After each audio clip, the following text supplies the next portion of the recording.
Hello guys, आप सब कैसे हैं? आई होप सब अच्छे होंगे। हमने अपना न्यू चैनल स्टार्ट किया है एजुकेशन विद बाय निधि गुप्ता, जिसमें हम आपको 12th क्लास की इकोनॉमिक्स के बारे में पढ़ाएंगे। आज का हमारा टॉपिक है circular flow of income, macro economics का सेकंड चैप्टर है। लास्ट टाइम हमने इंट्रोडक्शन ऑफ इकोनॉमिक्स किया था, मैक्रो इकोनॉमिक्स से स्टार्ट करते हैं। आज हम पढ़ रहे हैं सर्कुलर फ्लो ऑफ इनकम। मतलब कि क्या है इसका, जो हमारे जो इकोनॉमिक्स है उसमें जो आय है उसका क्या एक सेक्टर से दूसरे सेक्टर पर क्या होता रहता है, फ्लो सर्कल चलता रहता है उसका। एक सेक्टर से दूसरे सेक्टर पर, दूसरे से तीसरे पर, तीसरे से फोर्थ पर। हमारे कितने सेक्टर हैं? 4 सेक्टर हैं। House hold sector, production sector, government sector and external sector. पहले हम इसका मीनिंग पढ़ लेते हैं। सर्कुलर फ्लो का मीनिंग क्या होता है? Meaning of the circular flow, it refers to the cycle of the generate of income in the production of the process and describe the flow of money in the society and its flow one sector to another sector। और मतलब इसका क्या है, जो ये income का flow है, जो हमारी इनकम है इकोनॉमिक्स में, जो इनकम होती है वो क्या है, एक सेक्टर से दूसरे सेक्टर पर क्या करती रहती है, फ्लो करती रहती है। और क्या होता है इसमें, प्रोडक्शन होता है। हमारी इकोनॉमिक्स में क्या होता है, इनकम जनरेट होती है। इनकम जनरेट होगी तो क्या होगा, प्रोडक्शन होगा। Generate of the income and the production of the process. और फिर उसका क्या होता है, जैसे जैसे इनकम आती है उसका प्रोडक्शन क्या होता रहता है, प्रोडक्शन स्टार्ट हो जाता है। आज हम इसका 2 सेक्टर मॉडल करेंगे। सीबीएसई बोर्ड में 2 सेक्टर मॉडल है एंड हरियाणा बोर्ड में 4 सेक्टर मॉडल है। पहले 2 सेक्टर मॉडल देख लेते हैं। 2 सेक्टर मॉडल में क्या लेकर चलेंगे हम, हाउस होल्ड सेक्टर और production sector. House hold sector and production sector. House hold क्या होता है, घरेलू क्षेत्र, और प्रोडक्शन सेक्टर क्या होता है, उत्पादक क्षेत्र। House hold sector, production sector उसको क्या देता है, फैक्टर सर्विसेज देता है। हमारे 4 फैक्टर हैं, लैंड, लेबर, कैपिटल, एंटरप्रेन्योर। तो हाउस होल्ड सबसे पहले प्रोडक्शन सेक्टर को क्या देता है, फैक्टर सर्विसेज। ये हमारे 2 फ्लो होते हैं, रियल फ्लो और मनी फ्लो। रियल फ्लो में क्या होता है, जिसमें वस्तुओं का प्रवाह एक सेक्टर से दूसरे सेक्टर पर होता है। जैसे कि मनी फ्लो के नाम से ही पता चल रहा है, जिसमें मनी का फ्लो होता है एक सेक्टर से दूसरे सेक्टर पर। तो इसमें रियल फ्लो और मनी फ्लो हमारे साथ साथ चलते हैं। तो रियल फ्लो में तो क्या दिखा रहा है, वो वस्तुओं का ही ट्रांजेक्शन की जाती है। तो house hold sector production sector को क्या देता है, रियल फ्लो में आएगा ये पहले लैंड, लेबर, कैपिटल और एंटरप्रेन्योर।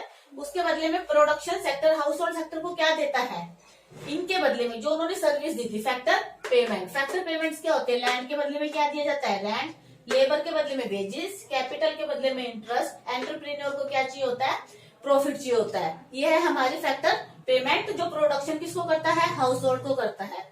ये किसमें आएगा, हमारा मनी फ्लो में आता है। सेकंड फिर है हमारा house hold sector, production sector, house hold sector. Production sector house hold को क्या देता है, गुड्स एंड सर्विसेज। जो सब हम गुड्स एंड सर्विसेज कहाँ से खरीदते हैं, प्रोडक्शन से खरीदते हैं। कौन, हाउस होल्ड खरीदते हैं। लेकिन फिर हमें हाउस होल्ड को उसके बदले में क्या देना पड़ता है, प्रोडक्शन सेक्टर को कंजप्शन एक्सपेंडिचर, गुड्स एंड, इसके बदले में आप देख सकते हो गुड्स एंड सर्विसेज पेमेंट। मतलब कि वो हमें गुड्स एंड सर्विसेज देता है, उसके बदले में हमें क्या देनी पड़ती है, गुड्स एंड सर्विसेज पेमेंट भी हमें देनी पड़ती है। ये किस में आएगा, मनी फ्लो में आएगा। और जब प्रोडक्शन हाउस होल्ड को देता है गुड्स एंड सर्विसेज, ये किस में आएगा, रियल फ्लो में आएगा, जब उसके बदले में पेमेंट की जाती है। जब मनी का फ्लो होता है तो मनी फ्लो में आता है, और जब वस्तुओं की ट्रांजेक्शन होती है तो वो किस में आता है, रियल फ्लो में आता है। अब हम स्टार्ट करते हैं अपना 3 सेक्टर मॉडल और 4 सेक्टर मॉडल। इकट्ठा ही बनाया हुआ है हमने 3 और 4 सेक्टर मॉडल, जिसमें 3 सेक्टर में क्या आ जाता है, house hold sector, producer sector, government sector. 3 sector model होते हैं। जो 3 सेक्टर मॉडल होते हैं उसको क्लोज इकोनॉमिक बोलते हैं, और जो 4 सेक्टर मॉडल है उसको हम ओपन इकोनॉमिक बोलेंगे। 4 सेक्टर मॉडल को हम ओपन इकोनॉमिक मॉडल बोल देते हैं। पहले हम करते हैं इकट्ठा ही सब में।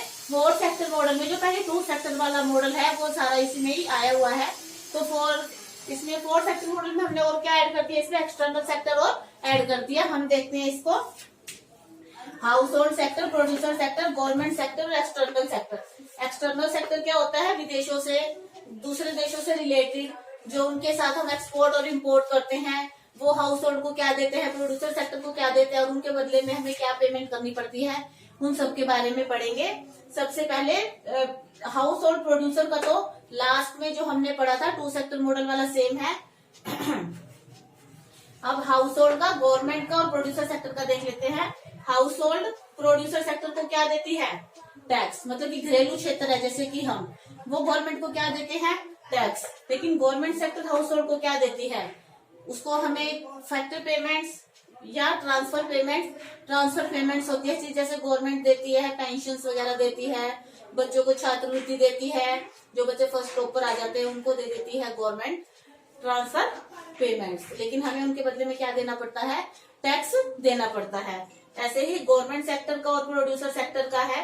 प्रोड्यूसर सेक्टर गवर्नमेंट सेक्टर को क्या देते हैं? टैक्स देते हैं। लेकिन गवर्नमेंट सेक्टर प्रोड्यूसर सेक्टर को बाद में क्या पेमेंट करती है? सब्सिडी दे देती है, या गवर्नमेंट सब्सिडी दे देती है, या फैक्टर जो उनसे जो वस्तुएं खरीदती है, गुड्स एंड सर्विसेज खरीदती है, उनकी पेमेंट कर देती है। सब्सिडीज में छूट दे देती है किसी भी चीज में, तो वो सब क्या होता है? सब्सिडी कहलाता है। अब नेक्स्ट है एक्सटर्नल सेक्टर। दूसरे देशों से जो रिलेटेड होते हैं उनसे हमारी इनकम का क्या इफेक्ट पड़ता है? हमारा house hold sector, external sector को रेस्ट ऑफ द वर्ल्ड भी लिख सकते हैं इधर। हाउस होल्ड सेक्टर, मान लो कि हमारे घर का कोई बंदा बाहर काम कर रहा है और वो हमको यहाँ पर पेमेंट भेज रहा है, तो वो सब क्या होता है? हाउस होल्ड को प्राप्त होती है, रिसीप्ट प्राप्त होती है। या हम कोई चीज मंगवाते हैं विदेशों से, तो उसके बदले में हमें क्या करना पड़ता है? पेमेंट करना पड़ता है। इम्पोर्ट मंगवाना, एक्सपोर्ट दूसरे देशों को भेजना। तो house hold sector external sector को क्या करता है? एक्सपोर्ट कर देता है, और उसके बदले में एक्सटर्नल सेक्टर हाउस होल्ड को क्या करता है? इम्पोर्ट। कोई काम करता है, उसके बदले में जो पेमेंट मिलती है वो सब कहाँ पर आ जाता है? फिर एक्सटर्नल सेक्टर हाउस होल्ड को क्या करता है? पेमेंट फॉर इम्पोर्ट के लिए पेमेंट करनी पड़ती है।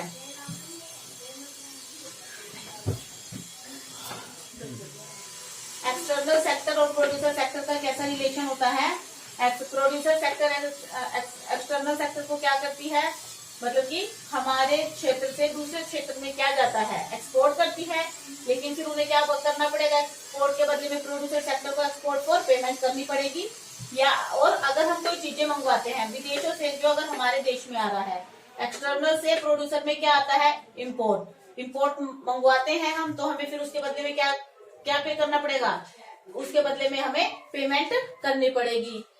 पेमेंट फॉर इम्पोर्ट्स के बदले में हमें पेमेंट करनी पड़ेगी। इम्पोर्ट का मतलब आना, जो हमारे पास आ रहा है, और एक्सपोर्ट का मतलब जाना। तो प्रोड्यूसर सेक्टर एक्सटर्नल सेक्टर को क्या करता है? एक्सपोर्ट करता है। इधर एक्सपोर्ट आएगा। प्रोड्यूसर सेक्टर एक्सटर्नल सेक्टर को क्या करता है? एक्सपोर्ट। और उसके हम क्या करते हैं? फिर इम्पोर्ट करते हैं। हमें क्या करना पड़ रहा है? इधर इम्पोर्ट करना पड़ रहा है। तो ये था हमारा 4 सेक्टर मॉडल। अगर आपको वीडियो पसंद आए तो लाइक, शेयर और सब्सक्राइब जरूर करें। Thanks for watching.